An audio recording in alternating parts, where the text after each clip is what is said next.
In this video, we will look at the acquisition of PlanetWatch by Ambient Network, the available public information, but also some information from my sources. Coming right up.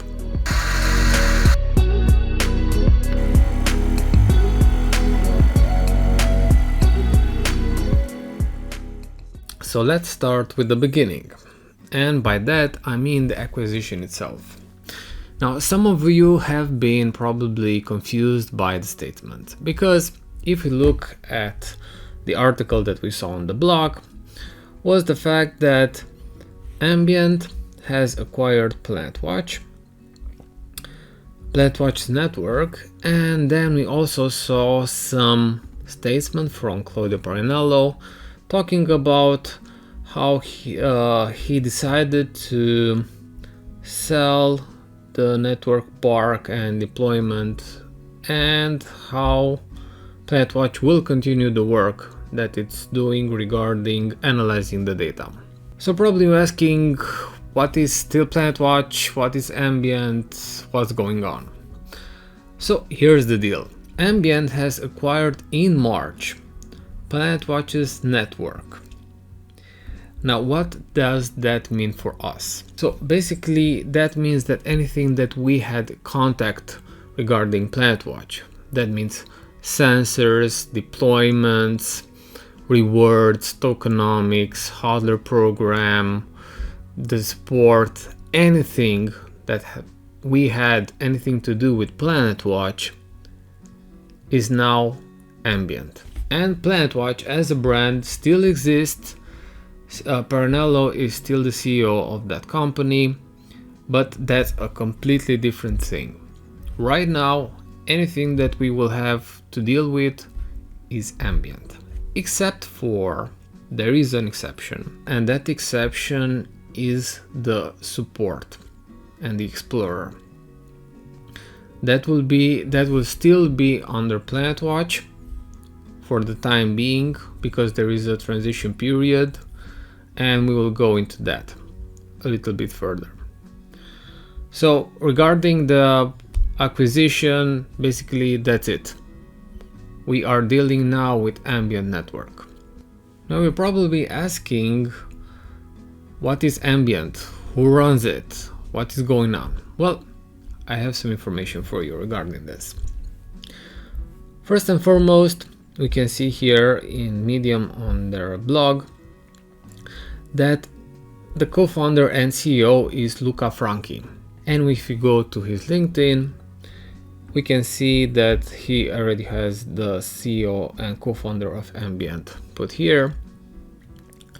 Now, most of you probably heard the name and thought that, oh yeah, it's another Italian. But as you can see, Luca Franchi has spent most of his career in the United Kingdom and in US. And by that I mean most of his important work was at Sky for almost 10 years, where he was vice president and director both in England and also in San Francisco Bay Area. Another thing that was impressive on his resume was his work at O2 Telefonica UK. My sources say that, so at O2 Telefonica, for example, I don't know if he was in the board of directors, but certainly his decisions were considered at the highest level. And regarding the independent consultant, is that he's pretty well connected to the VCs in the Silicon area, which could be very important. Now, publicly, we don't have any other names, but I have two more names for you. So another co-founder of Ambient is Sean Carey. Sean Carey, if we look at his resume, he's currently at Borderless Capital, but what we do know about him is that he's one of the co-founders of Helium, which is pretty big. And the other co-founder that I can tell you about is TJ Rancor, which, as we can see on LinkedIn, doesn't have a picture. Here he is. He was president of Calchip Connect. So pretty big names with a lot of history, and especially regarding Luca Franchi, he is a serial entrepreneur. They all have vast management experience with big companies co-founded or developed, and I think, yeah, this is pretty impressive for the new management. You're probably asking, what has borderless capital got to do with this? Also related to the acquisition, you are probably asking how this happened.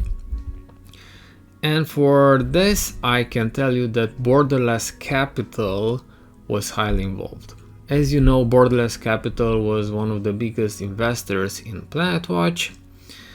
And from my sources, they were the one that pushed this acquisition and forming of Ambient Network. And I don't know if you really saw this information, but I can tell you that this is pretty important. One of the participations in the seed round was Solana Ventures. Now, Solana Ventures, yes, it's basically Solana Network. So another detail about Ambient Network is the fact that it is operated by a Cayman Foundation with the same name. Now, for some of you, this might be raised as a red flag because Cayman Islands are a paradise legally,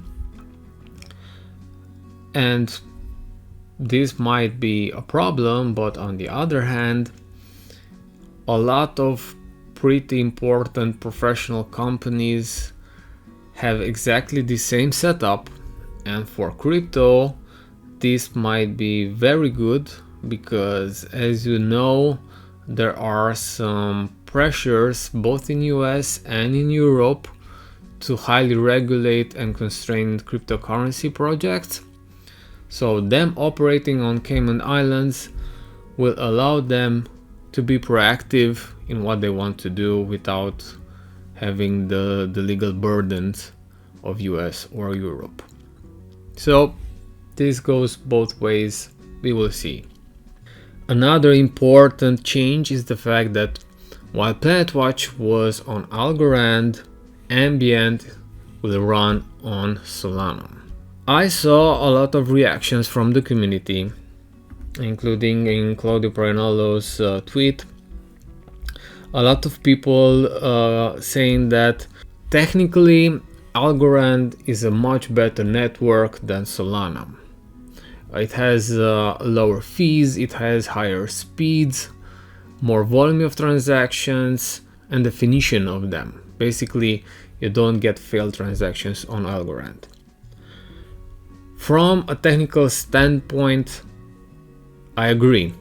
I think this is very well raised concerns. Why the transition to Solana? Well, I have a few reasons why, and from my sources, those were one of the decisions that led to this change for Ambient. That and everything has to do with support and money. If you look at DeFi Llama, at on-chain data, we see that Solana currently has a 24-hour volume of $1.1 billion. And the total value locked is around 4 billion. If we look at Algorand, which is quite down here, the 24-hour volume on Algorand is not even $1 million, and the TVL is $82 million. Now the difference in numbers between these two is staggering. Now, if you have dealt with anything with meme coins, you know that most of them are launching right now on Solana and on Base. There is a reason why that is happening, because as we see here on the on-chain data, the money the VCs, but also the retail is on Solana. So what we know about Solana is that it's pushing really hard for depin projects, and there are a lot of big names which are already on Solana. Render Network, Grass, IONET, Helium, HiveMapper, all of them are on Solana. And why is that? Because Solana not only is interested in pushing the depin narrative, they also offer technical support and developers. Now, if you ask any developer on the blockchain network, they will tell you that Algorand never had offered that kind of support. Technical support, sure, but developers, PlanetWatch never had that. That is something that Ambient will already have. So yes, I think that given the circumstances, the change from Algorand, which is a chain that is not used that anymore, into the hot topic right now, into depin, which is really pushed by Solana, is really pushed by the industry, it's a pretty good deal. Now, once again, going back to the technicalities, a lot of people are saying, yeah, Algorand offers great transactions, and that's how PlanetWatch was able to run on Algorand. Well, what I can tell you is that none of these networks, and Ambient included, will not transfer data on-chain. I don't know exactly the details, and probably they are not really established right now, but the data from the sensors will be provided online, off-chain, and probably something like the rewards themselves will be on-chain on Solana and a few other stuff.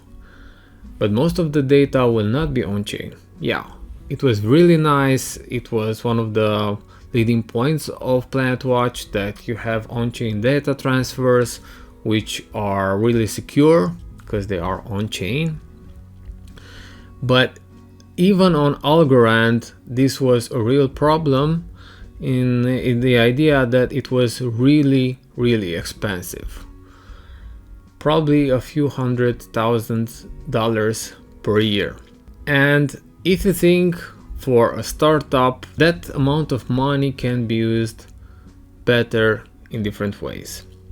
So going forward into engagement and rewards, I know that this is like a big part of why we are in PlanetWatch. Yes, some of us care about the environment, but all of us should care about tokenomics, because that is how you can sustain a depin project. And all of us have different questions about this. We can go over the available information, and I'll also tell you things that I know from a few of my sources. So one thing that we need to consider here is the context. Ambient has acquired PlanetWatch's network. That means the historical data, the API, the sensors, but here's the deal. They didn't acquire the sensors themselves. PlanetWatch was a depin project, meaning that we own the sensors. It's not the project itself. So for them to justify the acquisition of PlanetWatch, they will need to earn the trust of the community. Because unfortunately, the community is pretty sour right now. It's been 2 very hard years, especially for the token, and in the last few months regarding communication, because a lot of other projects started going up, made improvements, made statements, but we had nothing like that from PlanetWatch. So on one hand, we are expecting them to respect the community, but on the other hand, we should also be objective and think that this is a pretty new startup. Yes, they have raised $2 million in order to acquire PlanetWatch, and the operations that they need to start. But on the other hand, we need to understand that for bigger projects that have made massive amounts of airdrops, they have raised hundreds of millions of dollars in order to do so. So I think they will need to strike a balance between those two, and yeah, we will see it what they have said publicly, what I know from my sources, and afterwards we will see how this is executed, and also how the community reacts to it. One thing that they already said was the fact that they want to provide bonus mining rewards for current sensor deployers and those who bring the device back online. So yes, they have already communicated that they want to create a snapshot of all the sensors which are online. So if you can bring your sensor online, I think this could be opportunity, especially if it doesn't involve you buying licenses or stuff like that. We see that they want to incentivize in Ambient tokens, because yes, Ambient will not work with planets. They will have their own token on Solana for inactive license holders, including inactive licenses that were used to redeem loyalty program.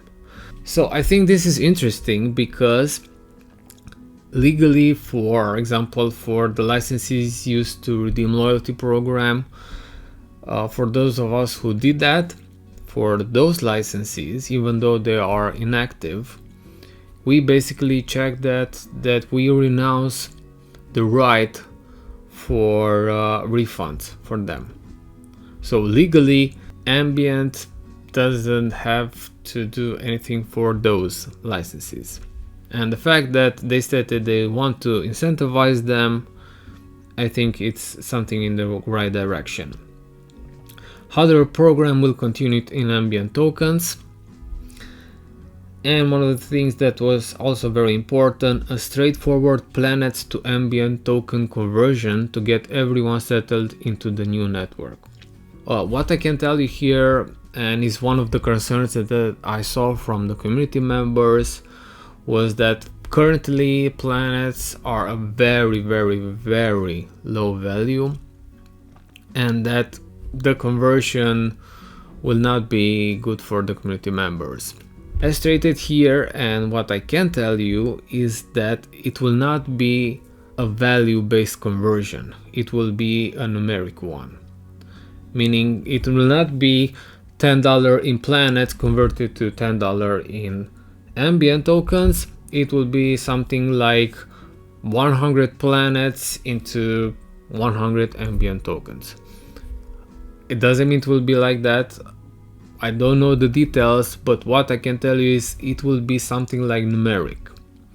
And something that I know they are considering regarding like bonus the mining rewards and the sensors deployed and the licenses, that also might imply some multiplicators based on the sensors online, things like other incentives which are not exactly token related. So yes, I think that based on what they said and what I know so far, they are looking into helping the community bridge and making all of us feel welcomed into Ambient. But like I said before, we need to see exactly what their plan is. We need to see how they execute it, and we need to see how the community reacts to it. Another thing that everyone is interested is about the tokenomics, and we will look at what they have said so far. So they want to revise and simplify to focus on incentives for future expansion and on driving value for the data the network captures today. They want to simplify the PlanetWatch model because that was really hard. I did a lot of tutorials regarding that. Pretty sophisticated. They want to reduce the cost of participation and lower barrier to join the network. I have some information here regarding this. One of the things that Ambient is currently looking at is the helium model. And if you don't know, the helium model doesn't work like PlanetWatch did. They have a one-time fee for onboarding and the same fee if you want to switch the owner of the device, but that's it. Now I don't know if they are going to do that, but from what I know, they want to move away from the current model of recurring licenses. So once every 1, 2 or 3 years you need to renew your license. I think they want to get rid of that in order to simplify. All licenses connected to sensors that are about to expire before October 1st, 2024 will be extended until this date. I think this is also related to the transition to Solana and the fact that they want to retain as much as possible from where PlanetWatch left. And a new referral program for API deals. This is also interesting, but yeah, we will have to see. Based on what has been shared, based on what I know, I think we are looking at an asymmetric bet. What that means is if you held your sensors online until now, after all of the problems, after the token plummeting, if you have planets, if you decide to stop right now, if you decide to sell your planets, you will get almost nothing. But if you decide to hold and see what is going to happen, there is a chance that things might work with this project. We looked at the new management and we saw people which are highly connected, which have a track record of successful businesses. We know that they bought PlanetWatch because they're interested basically in the historic data, in the API, and more than that, into the current community. I know that all of us have suffered. We saw a lot of other projects thriving, and PlanetWatch not only stagnated, but it fell. The token fell. People removing their sensors, bringing them offline. But they want our community. I think they want to show everyone they can get this community, get the people behind PlanetWatch, transition them into Ambient, and create a brand new chapter and a new story. Because right now I think this is like the best solution. Currently they are bringing everything that PlanetWatch had good, and all the historic data and all the community members who believed in it, and are starting from a brand new slate with no bad history, with a new management under one of the most important blockchains, which is Solana, with backing from them. And I think they have a shot at doing this. I view this, like I said, as an asymmetric bet, meaning that I have almost nothing to lose anymore. But on the flip side, if this works, we don't know exactly how high this project can get. Once again, I think what they said so far is pretty good. I think they understand that they need to win the community. I think they need to retain people. From what I know, their current objective for the first year is to retain the current members and to also develop the network and not go into other ventures. So the main focus is to create a very strong community that is loyal to the project, I am looking at this very closely, seeing exactly what they are saying, what they are doing, and we will see how things unfold. Until next time, see ya.